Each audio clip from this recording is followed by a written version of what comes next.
Good morning class. बेटा, हमने अपने पिछले वीडियो में अलंकारों के अंतर्गत शब्दालंकार का वर्णन किया था। तो आज हम लोग को पढ़ना है अर्थालंकार। अर्थालंकार किसे कहते हैं? जहाँ अर्थों में चमत्कार उत्पन्न हो उसे अर्थालंकार कहते हैं। इसके बेटा बहुत सारे भेद भी हैं। कुछ भेदों के नाम हम बता रहे हैं। जिसके पहला इसका फर्स्ट भेद है उपमा अलंकार, फिर है उत्प्रेक्षा अलंकार, रूपक अलंकार, अन्योक्ति अलंकार, अतिशयोक्ति अलंकार, संदेह अलंकार और मानवीयकरण अलंकार।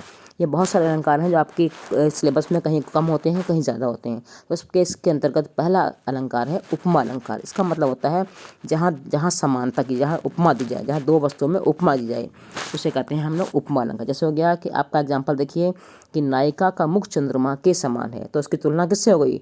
नायिका के मुख की तुलना चंद्रमा से हो गई, तो क्या हो गया? उपमा अलंकार। बेटा इसमें एक और भी होता है को पहचान, अगर आपको पहचानना है कौन सा अलंकार है, तो उसमें होता है कुछ वर्ड्स होते हैं इससे आप लोग पहचान लो। जैसे में होता है या सा आ जाएगा, या सी आ जाएगा, या से आ जाएगा, या सम आ जाएगा और या सरिस आ जाएगा। तो अगर ये वर्ण होते हैं तो भी इसमें उपमा अलंकार होता है। जैसे कि अब एग्जाम्पल समझिए कि सागर सा गंभीर हृदय है, गिरि सा ऊंचा उसका मन। अब सागर सा गंभीर हृदय, सा वर्ण आ गया तो ये भी उपमा अलंकार हो गया। और उपमा अलंकार क्या होता है? जहाँ किसी का तुलना की जाए या किसी का समानता दी जाए, उसे कहते हैं उपमा अलंकार। तो हमने दो एग्जाम्पल बताया आपको, ये हो गया उपमा अलंकार। इसका सेकंड है इसका रूपक अलंकार। रूपक अलंकार में क्या होता है?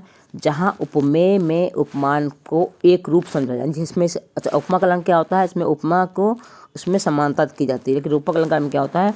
उपमेय उपमान दोनों को एक ही समझ लिया जाता है, अलग अलग नहीं हो जाता। इसमें क्या होता है? इसमें योजक चुना जाता है। जैसे कि इसमें हमने यह समानता कर दी, जैसे कि हो गया पायोजी मैंने राम रतन धन पायो। अब क्या हो गया? इसमें एक तो डैश लग गया, एक क्या हो गया? योजक चिन्ह हो गया। और किस क्या होता है? मैंने उपमेय उपमान दोनों को एक समझ लिया, यानी कि राम रूपी रतन नहीं है, राम को मैंने रतन धन समझ लिया है। तो ये क्या हो गया? ये हो जाएगा अपना रूपक अलंकार। और एग्जाम्पल समझिए इसको, जैसे एक और होता है चरण कमल बंदो हरि राई।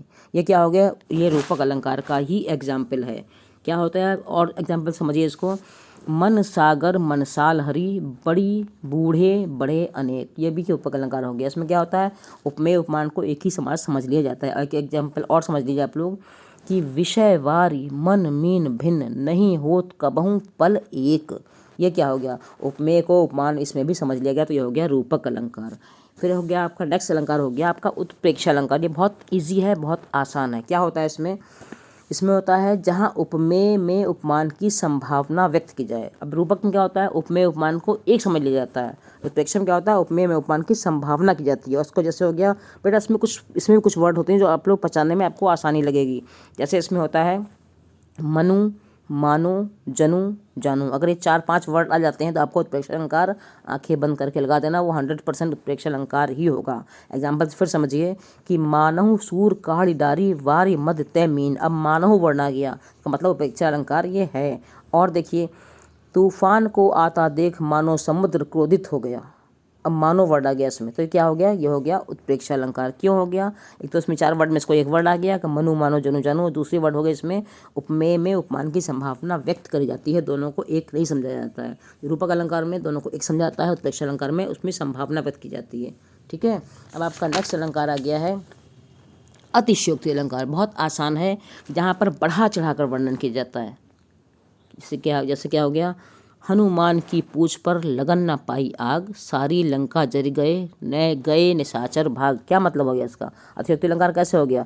मतलब हनुमान जी पूछ अभी पूछ में आग लगी ही नहीं है और सारी लंका जल गई, तो क्या हो गया? बड़ा चढ़ाकर वर्णन हो गया। ये क्या हो गया? अतिशयोक्ति अलंकार हो गया आपका। और देखिए इसका एग्जाम्पल समझिए आप लोग, आगे नदियाँ पड़ी अपार घोड़ा कैसे उतरे पार, राणा ने सोचा था इस पार जब तक चेतक था उस पार। यानी कि उन्होंने क्रिया खत्म ही नहीं हुई और चेतक जो था उस पार चला भी गया। तो ये क्या हो गया? ये भी अतिशयोक्ति अलंकार का एग्जाम्पल हो गया, क्योंकि जो हो गया अभी उसने सोचा ही था, घोड़ा उस पार चला गया। जहाँ बढ़ा चढ़ाकर वर्णन हो गया उसे कहते हैं अतिशयोक्ति अलंकार। अब एक आ गया आप क्या? अन्योक्ति अलंकार। थोड़ा सा टफ थोड़ा पड़ता है बच्चों के लिए।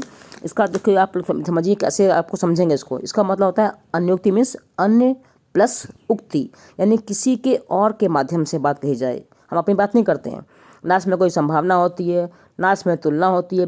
अगर व्यक्ति होती किसी और के माध्यम से अपनी बात कही जाती है उसे कहते हैं अन्योक्ति अलंकार। जैसे कि हो गया इसमें लिखा हुआ है नैहर ना ही ठिकाना हो गोरिया को घरे ससुर घर जाना। तो इसमें क्या हो गया? अपनी बात दूसरे के द्वारा प्रस्तुत की जा रही है। और समझिए इसको कैसे समझेंगे आप लोग, जहाँ पर बात को सीधे ना कहकर किसी दूसरे प्रसंग के माध्यम से बात कही जाए, वहाँ भी अनयोक्ति अलंकार होता है। जैसे क्या होता है कि हम अपनी बात को किसी दूसरे के माध्यम से प्रस्तुत करें, तो यह हो गया अनयोक्ति अलंकार। एक एग्जाम्पल और समझिए इसका कि माली आवत देख कर कलियन करी पुकार, फूल फूल चुन लियो काली हमारी बात। इसका मतलब क्या, ये मतलब दोहा जो है कबीरदास जी का दोहा है। इन्होंने कहा है कि जीवन मृत्यु के चक्र को माली कह दिया है, कलियों के माध्यम से समझाया गया। तो ये क्या हो गया, अनयोक्ति अलंकार हो गया। किसी की दूसरे के माध्यम से बात कही जाती है। अब एक हो गया मानवीकरण अलंकार। इसमें क्या होता है, प्रस्तुत का इसमें निर्जीव को सजीव बताया जाता है। जैसे आपसे होता है, इसमें आपके एक बुक में लिखा हुआ है कि सिंधु सेज पर धरा सिंधु संकुचित बैठी थी। अब देखिए, अब बुक में क्या लिखा हुआ है, सिंधु सेज पर धरा वधु अब तनिक संकुचित बैठी थी। ये क्या हो गया, इसमें प्रस्तुत का वर्णन किया गया, या इसमें निर्जीव में सजीव को बताया गया। निर्जीव मीन्स जो मरा हुआ व्यक्ति को सजीव बता रहे हैं, किस तरह से होता है।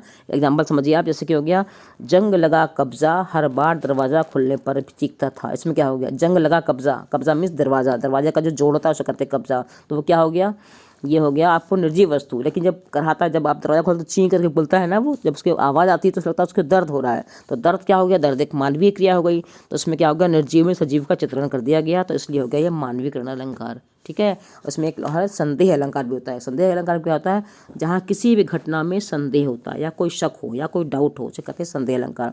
बहुत इसका कॉमन सा एग्जाम्पल है कि सारी बिच नारी है कि नारी बिच सारी है कि सारी ही की नारी है कि नारी ही की सारी है।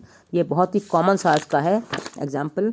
जहाँ भी कहीं भी आपको कहीं शक हो जाता है, कोई संदेह हो जाता है, वहाँ कहते हैं संदेह अलंकार होता है। ये बहुत कॉमन सा एग्जाम्पल है, हर जगह आपको दिखाई पड़ता है। तो ये आपका हो गया आप अर्थालंकार।